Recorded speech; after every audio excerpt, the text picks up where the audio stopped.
All right. Hello to those who are beginning to come from the waiting room to this BCSDA event. We welcome you. We're going to be starting in just a few, I was going to say minutes, a few seconds is probably more accurate because there is very little time for us to host this event. Um, and conscious that people are busy in their daily lives, we thought that it was the best way to actually run this event with you. So thank you.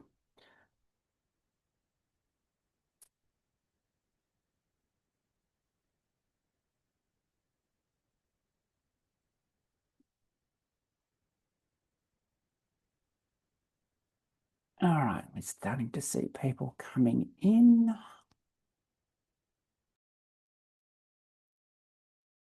And we will kick off because it is 4:30 according to my clock. We only have half an hour. Welcome, everybody. My name is Andrew Petersen, and I am the CEO of the Business Council for Sustainable Development Australia. In opening, as we always do at BCSDA, let me acknowledge country. And in that regard, I am coming to you from the land of the Camaragal people and acknowledge their elders past, present and emerging, and particularly welcome many Aboriginal or Torres Strait Islanders who are joining us at this webinar today.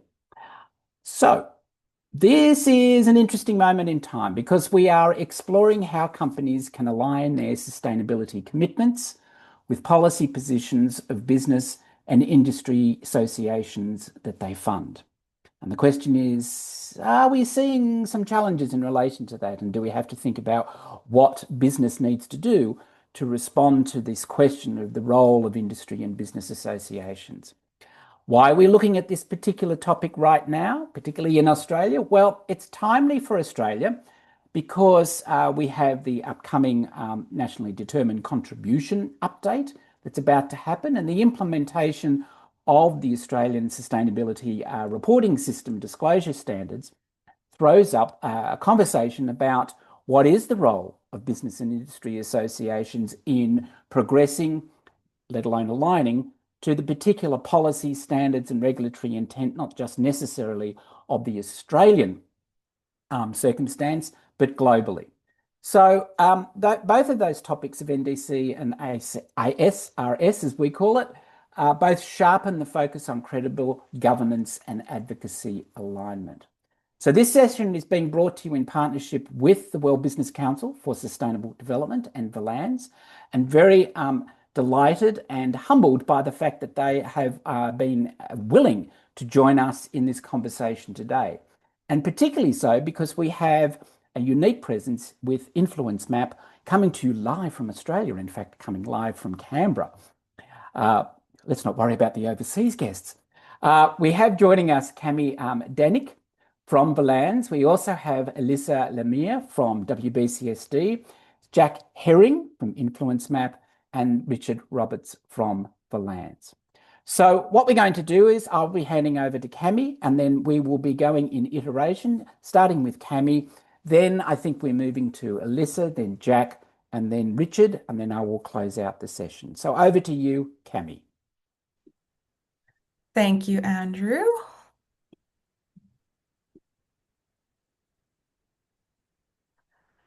Great.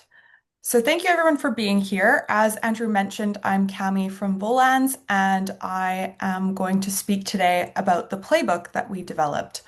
So this playbook is directed at companies, and the purpose of the playbook is to outline how companies can assess their trade associations and move them towards alignment and increase their activity for positive climate policy engagement.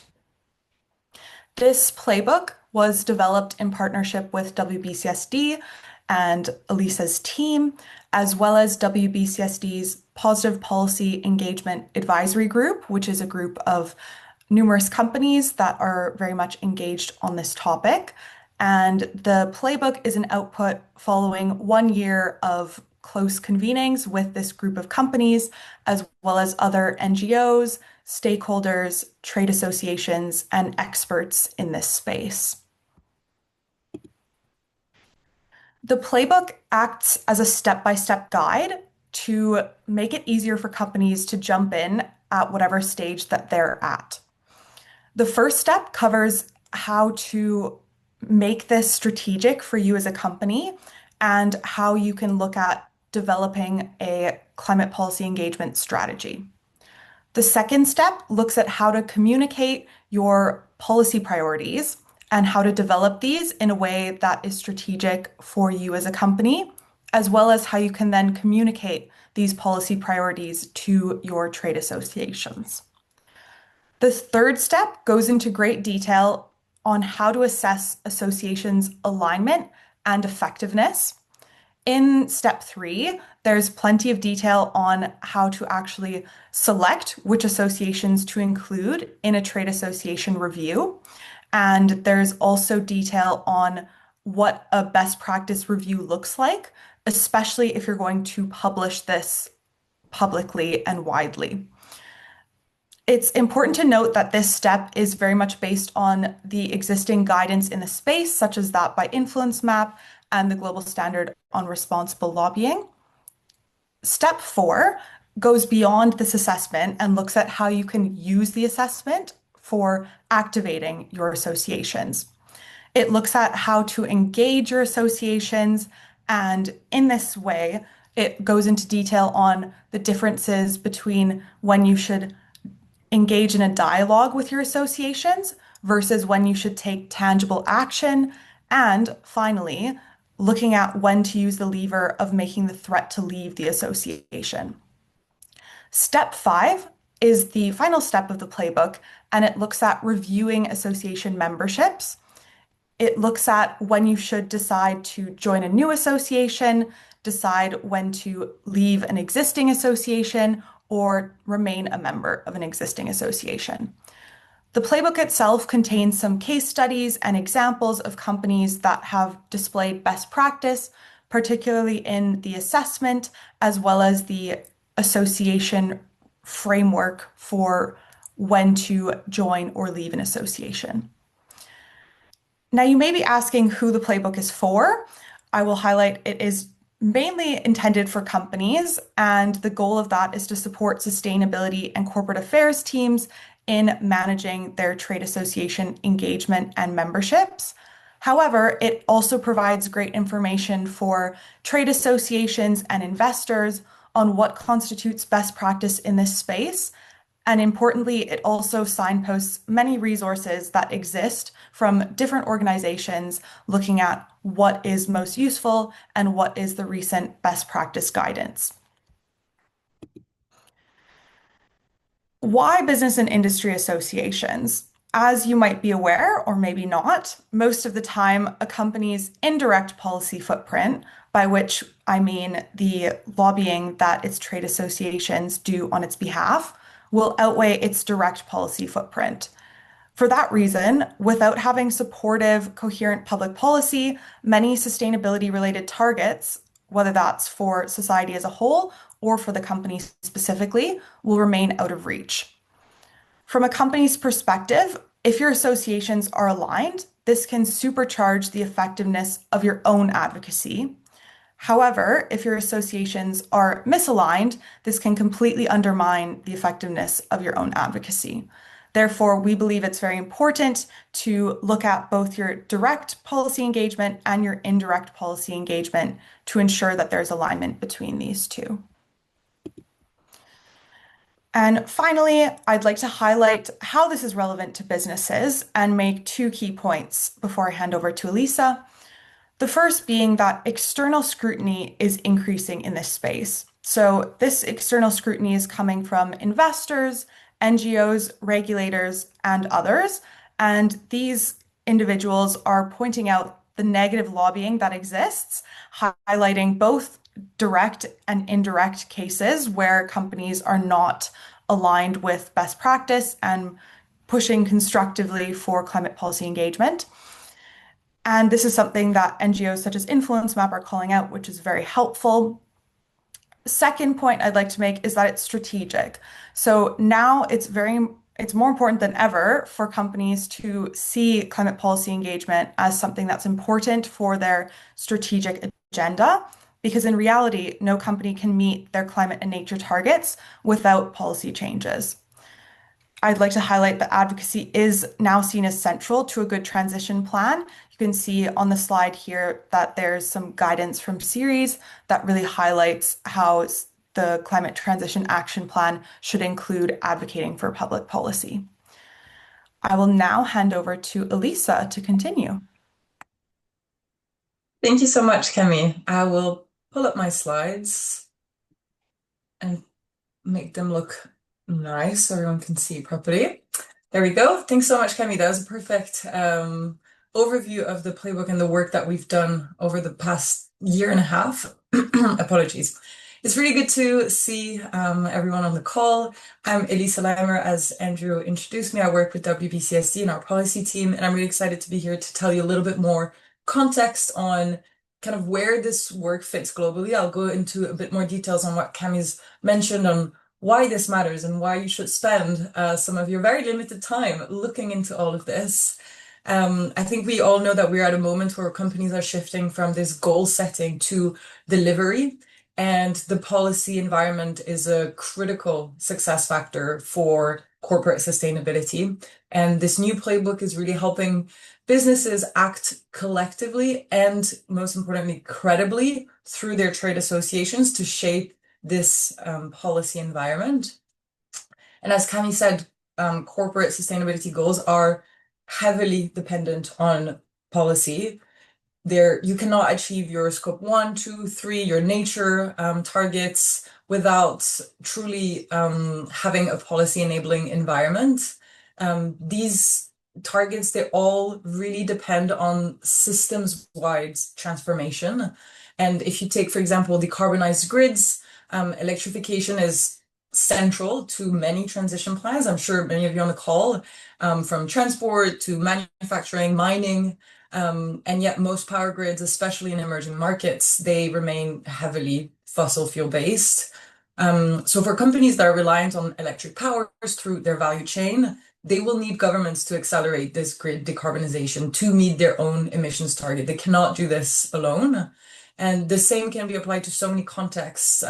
If you think about standards for green steel, sustainable aviation fuel, clean hydrogen, deforestation, without a level playing field, sustainable solutions will face uncertainty and cannot compete fairly, and private investment will stall. So the bottom line is that these dependencies on policies are truly material, and without policy alignment, companies like yourselves are exposed to transition delays, regulatory whiplash, and of course also, as we'll hear more in a second, reputational risk. And we know that these policies are critical to success, but the reality is that the policy environment is not fit for success. You see that on the screen, this policy gap, according to the Carbon Action Tracker, current national policies, if they were all implemented, put us on a 2.7-degree pathway. And on the private sector side, there's only 54% of CEOs who expect to meet their 2030 climate goals, and they cite the lack of enabling policy. And this is why now policy is becoming a board level concern.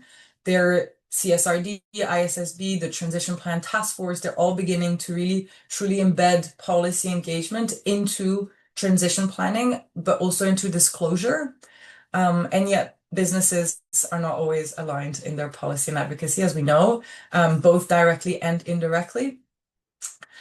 On the trade association piece, again, a lot of the company's policy footprint rests within trade associations.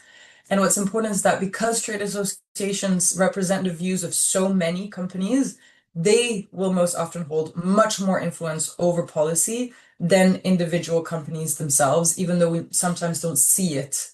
And many trade associations, unfortunately, don't reflect the climate or nature ambition of their leading members.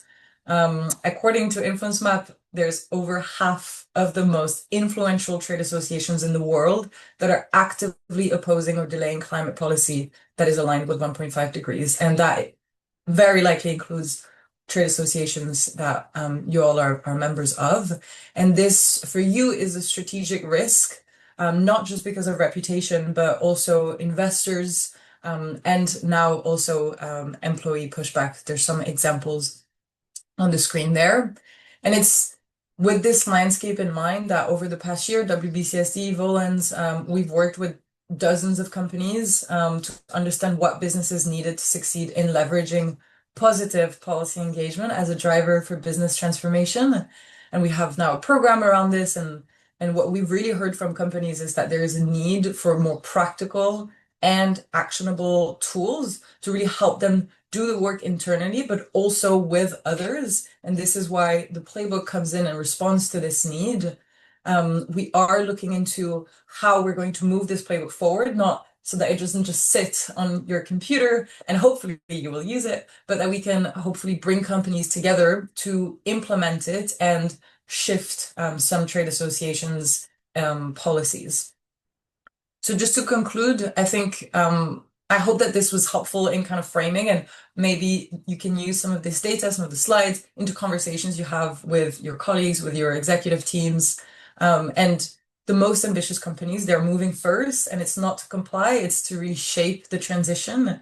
And positive policy engagement isn't just doing the right thing, as I've kind of hopefully outlined. It's creating markets that will reward sustainability. It's reducing your transition uncertainty, and it's building this policy environment where your strategy will succeed.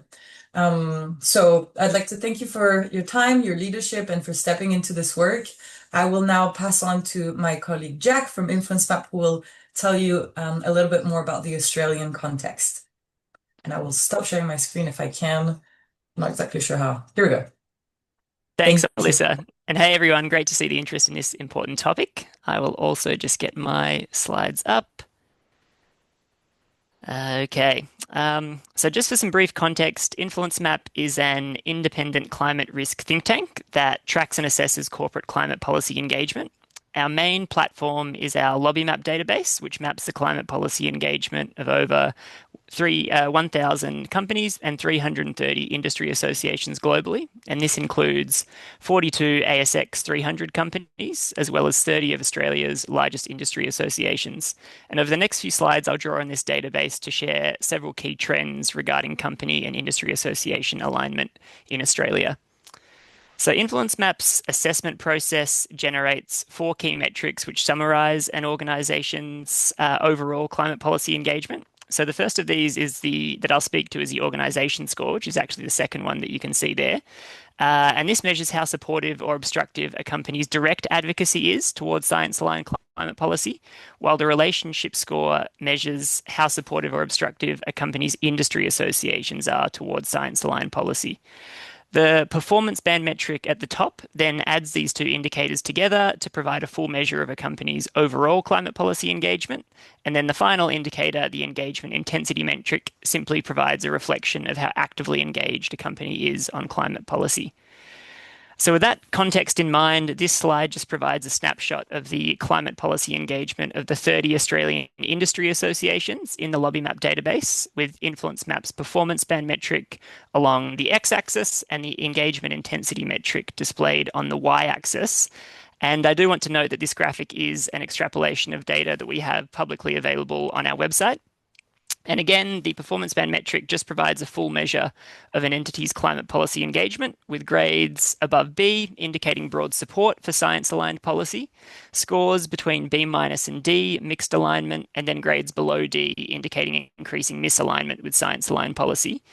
So you can see that there's a reasonably broad distribution of scores, with a small group of associations towards the right of the graphic indicating science-aligned climate policy engagement, and a larger group in the middle that demonstrate partially science-aligned engagement.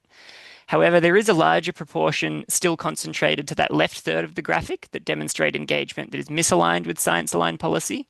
And in total, there is a larger proportion of industry associations that display misaligned engagement in comparison to companies, with 43% of the 30 Australian industry associations in our database demonstrating climate policy engagement that is misaligned with science-aligned policy. And this is in comparison to 26% of the 42 ASX companies in our database that display misaligned engagement. So these findings reinforce the importance of assessing and managing association alignment with climate goals, and they also suggest the presence of what we call the lowest common denominator effect, wherein industry associations are drawn towards the positions of a small proportion of their members that are often from the fossil fuel value chain that advocate most strongly and negatively on regulatory proposals to tackle climate change. These trends were borne out in some of InfluenceMap's recent analysis of corporate engagement with Australia's Future Made in Australia plan. So this graphic just captures the range of average positions across 8 of the key initiatives under the Future Made in Australia plan by sector, with increasingly supportive positions at the top and increasingly oppositional positions towards the bottom. While the analysis found evidence of growing support for the climate initiatives under the plan from a broad range of companies and associations, there did also appear to be a core group of associations that were maintaining a pattern of entrenched opposition to climate policy, even as broader corporate support for action grows.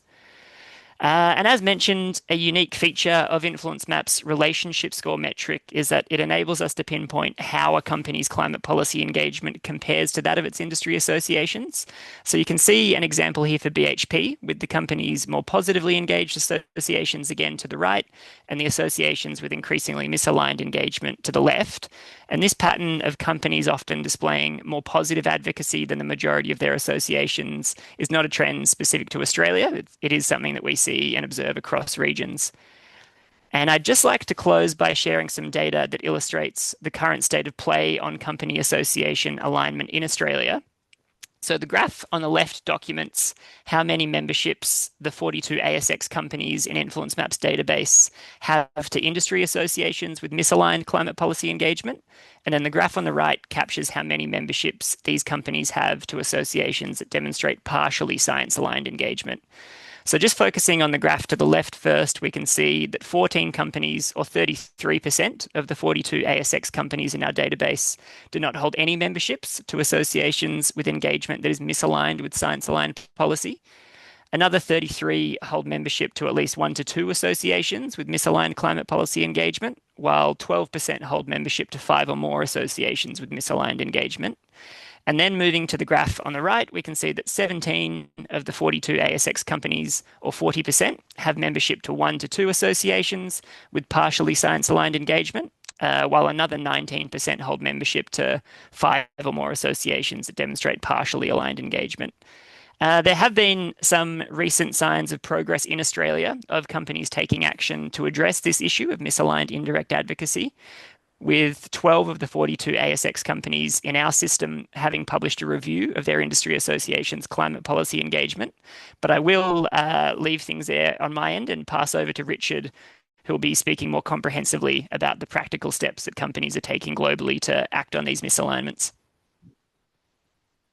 Brilliant. Thank you, Jack. Great to follow these presentations. So, yeah, as Jack said, I'm going to close out by just getting very practical for a second about what companies are doing about all this stuff at the moment that we're seeing around the world through our engagement with WBCSD member companies and others. And I really want to highlight 4 things that are happening. So the first is about this business of identifying the policy dependencies that are baked into your plans and targets.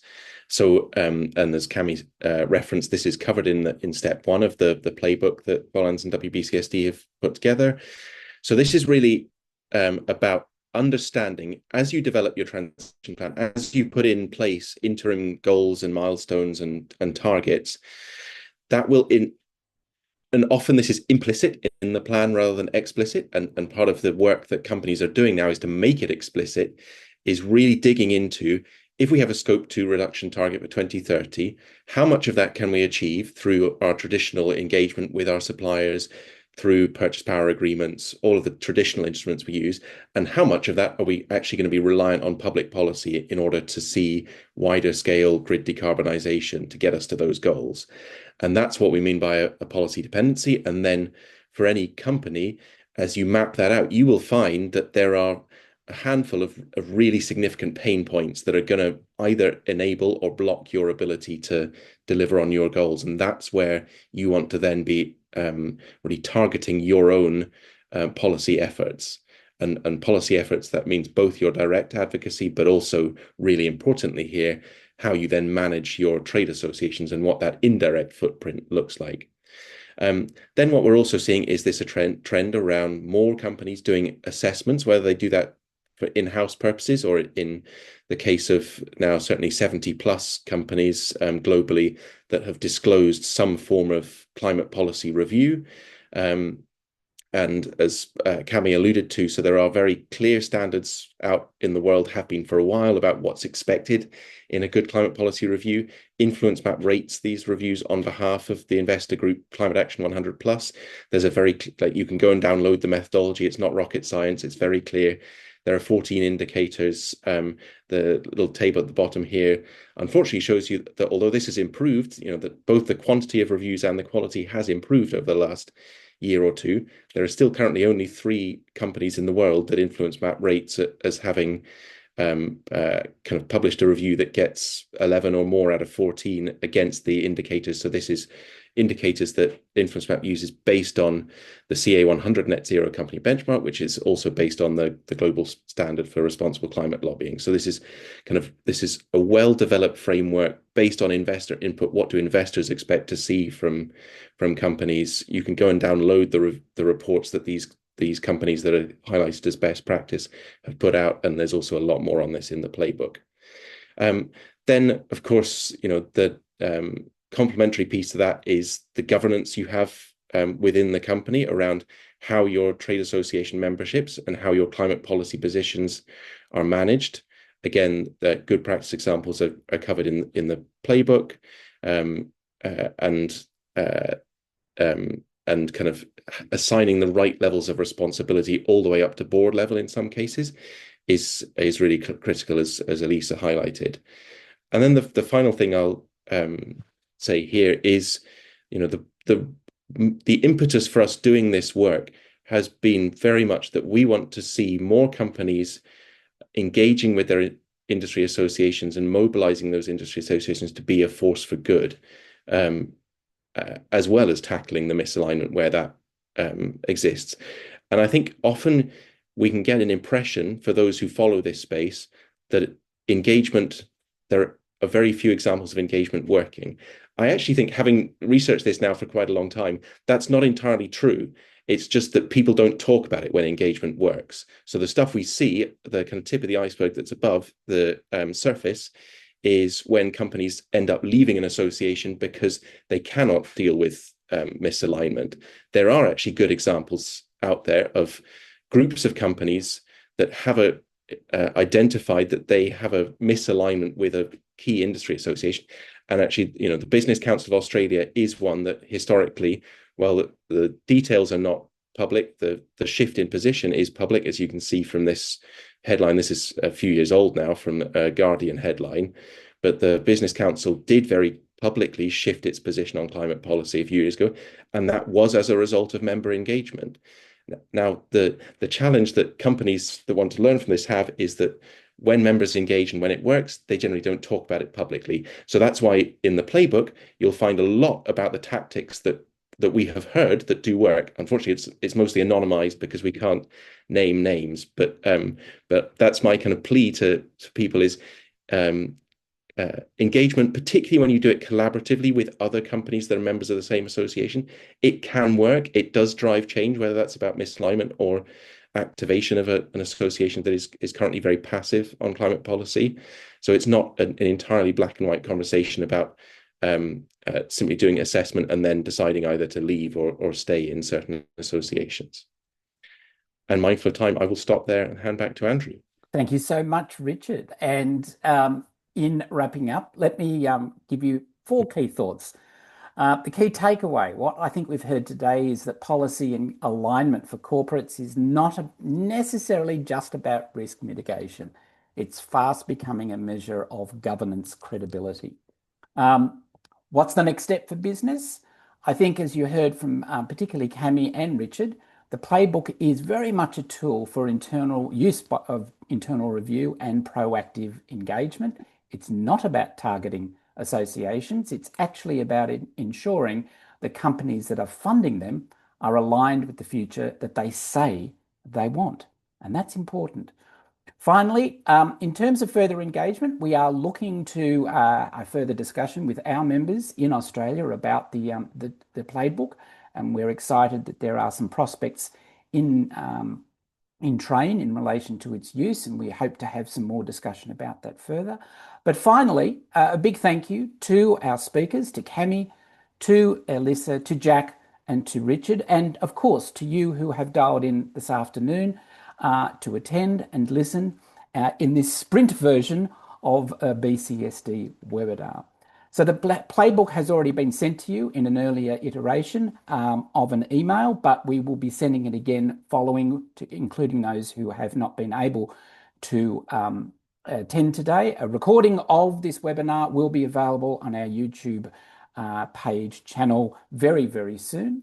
So let's make this the start of a broader business-led conversation. Thank you so much for joining us. And as I always say, we look forward to seeing you somewhere in the future. Bye for now. Bye.